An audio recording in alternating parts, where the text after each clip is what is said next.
തൃശൂർ ചൊവ്വന്നൂർ പഞ്ചായത്തിലെ SDPI പിന്തുണയിൽ വീണ്ടും നടപടി. DCC എക്സിക്യൂട്ടീവ് കമ്മിറ്റി അംഗം വർഗീസ് ചൊവ്വന്നൂരിനെ പാർട്ടിയുടെ പ്രാഥമിക അംഗത്വത്തിൽ നിന്ന് പുറത്താക്കി. ലെവിൻ കെ വിജയൻ ചേരുന്നുണ്ട് വിവരങ്ങളുമായി. ലെവിൻ, കടുത്ത നടപടികളിലേക്കാണ് കടക്കുന്നത്. അഖില കോൺഗ്രസിൽ തൃശൂർ ജില്ലാ കമ്മിറ്റിയിൽ സ്വീകരിക്കുന്ന ഏകദേശം ഒരു 15ാമത്തെ നടപടിയാണ് എന്ന് വേണമെങ്കിൽ നമുക്ക് പറയാനാകും.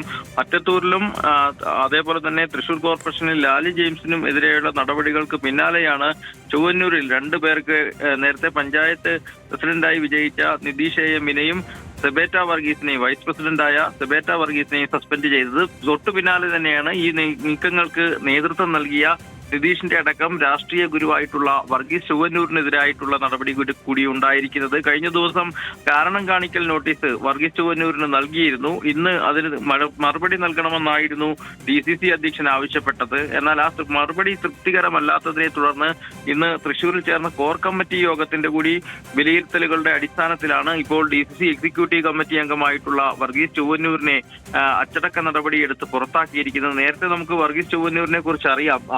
കുന്നംകുളത്ത് കസ്റ്റഡി മർദ്ദനത്തിനിരയായ KV സുജിത്തിന്റെ രാഷ്ട്രീയ ഗുരു കൂടിയാണ് ഈ വർഗീസ് ചൊവ്വന്നൂർ. അന്ന് വർഗീസ് ചൊവ്വന്നൂർ നടത്തിയ ഒറ്റയാൾ പോരാട്ടമാണ് കേരളം കണ്ട ഏറ്റവും വലിയ കസ്റ്റഡി മർദ്ദനങ്ങളിൽ ഒന്ന് പുറത്തു കൊണ്ടുവന്നിരുന്നത്.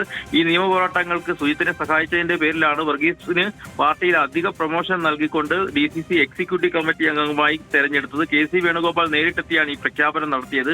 പക്ഷേ അത് തെരഞ്ഞെടുത്ത് മാസങ്ങൾക്കകം തന്നെയാണ് ഇത്തരത്തിലൊരു സംഘടനാ വിരുദ്ധ പ്രവർത്തനത്തിന്റെ പേരിൽ വർഗീസ് ചൊവ്വന്നൂർ പാർട്ടിക്ക് പുറത്താകുന്നത്. ഏതായാലും കോൺഗ്രസിന് നാണക്കേടുണ്ടാക്കിയ സംഭവത്തിൽ കർശന നടപടി സ്വീകരിച്ച് മുന്നോട്ട് പോവുകയാണ് DCC നേതൃത്വമാക്കില്ല. ലെവിൻ കെ വിജയനാണ് വിവരങ്ങൾ നൽകിയത്.